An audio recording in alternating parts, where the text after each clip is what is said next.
Saya tadi berangkat ke sini masih infus. Ini bukti infusnya. Karena badan saya agak capek. Tapi saya teringat satu kalimat, la budda minat ta'ab walakinil istislam laisa minal makhraj. Lelah itu pasti, namun menyerah bukan solusi. Karena saya yakin semua orang pernah merasakan capek, betul Bu? Kalau saya tadi mengeluh capek, saya yakin panitia lebih capek. Kalau hari ini saya tidak hadir, zolim kepada tidak hanya panitia, tapi termasuk kepada semua yang hadir.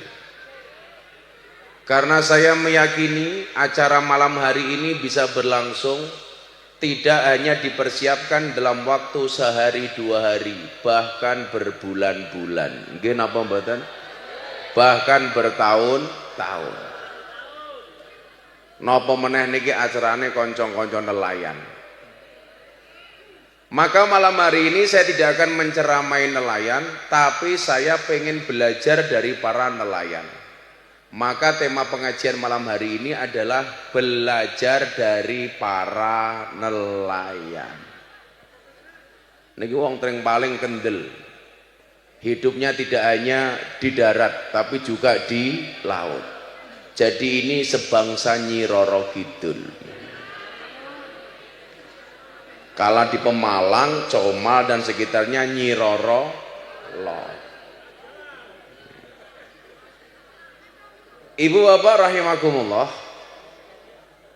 jenengan kula kandhani, hanya ada dua tangan yang pernah dicium oleh Kanjeng Nabi. Ada berapa bapak ibu? Dua. Tangan siapa dua orang ini? Yang pertama adalah tangan anaknya sendiri, namanya Siti Fatimah Az-Zahra. Siti Fatimatu Zahra, istri dari sahabat Nabi Sayyidina Ali bin Abi Thalib, ibu dari Hasan dan Husain. Tangan yang pernah dicium Nabi. Kenapa Fatimah itu mendapatkan gelar Az-Zahra? Karena Fatimah itu tidak pernah meninggalkan sholat. Kenapa? Karena mennya Fatimah itu hanya sebentar saja. Bahkan selesai wiladah, selesai melahirkan, Fatimah langsung bisa sholat. Beda karo wong Pemalang. Mennya berapa hari Bu? Bisa seminggu, maksimal 15 hari. Kalau lebih dari 15 hari namanya apa Bu? Darah istihadah.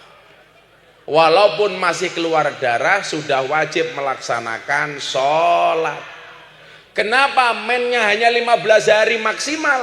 Karena kalau lebih dari itu, kasihan bapak-bapak. Maka nggak boleh lama-lama.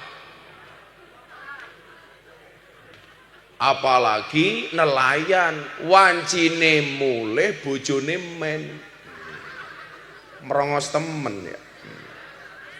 Nah, satu Siti Fatimah. Nomor dua siapa? Tangan yang pernah dicium oleh Nabi Muhammad. Ternyata tangan seorang kuli. Ini perlu saya sampaikan supaya Anda para pekerja yang tangannya kasar tidak malu. Bagi Anda yang hari ini bekerja tangannya kotor, jangan pernah malu. Maka saya pernah bilang, jangan malu tanganmu kotor tapi rizkimu halal, daripada tanganmu bersih tapi rezekimu haram.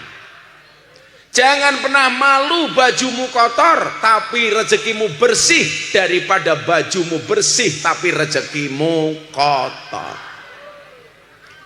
Ini ada kuli tangannya kasar, melentung-melentung. Apa ya bahasanya wong Pemalang ya?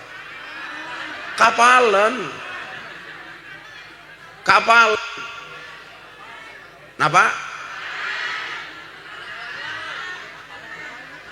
Kapalan. Bahkan tangannya ini sobek-sobek, pecah-pecah. Perih karena kena eri ikan duri. Ini tangannya melentung-melentung, pecah-pecah, kapalan. Nabi kemudian setelah pulang dari perang Tabuk ketemu sama orang ini, Bapak Ibu, digandeng tangannya, dilihat. Nabi bertanya, wahai saudaraku, kenapa tanganmu kok kapalan? Masa ya kapalan ya?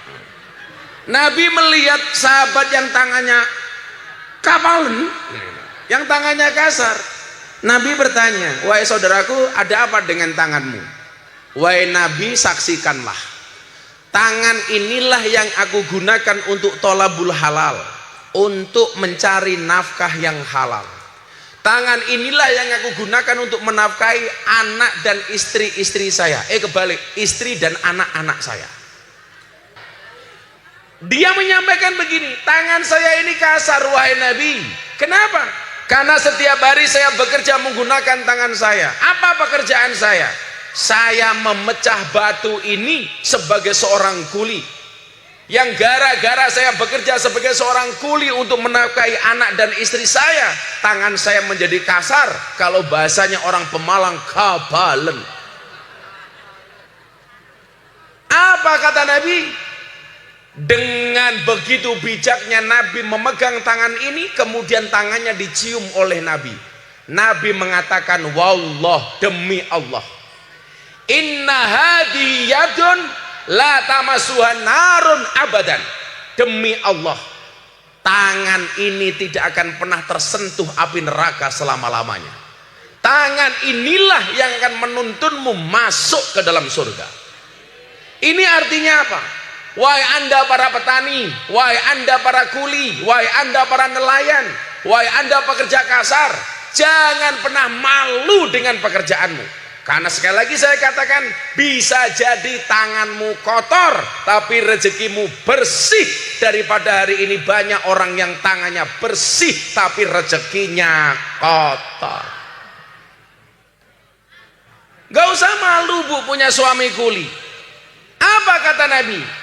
Wali an amsiya ma'akhin fi hajatin. Demi Allah, kata Nabi, kalau saya harus berjalan dengan seseorang yang mencari nafkah untuk menghidupi, untuk mencukupi hajatnya, la ahabbu ilayya, itu lebih aku cintai, kata Nabi, min an a'takifa fi hadzal masjid sahron. Aku lebih mencintai orang yang bekerja untuk menafkahi anak dan istrinya dibandingkan mereka yang iktikaf di masjid walaupun sebulan penuh. Jadi mohon maaf, anak-anak Ansor silakan berorganisasi, anak-anak Banser silakan berorganisasi. Wancine ngaji mangkat ngaji, wancine nguli tetap baudal nguli.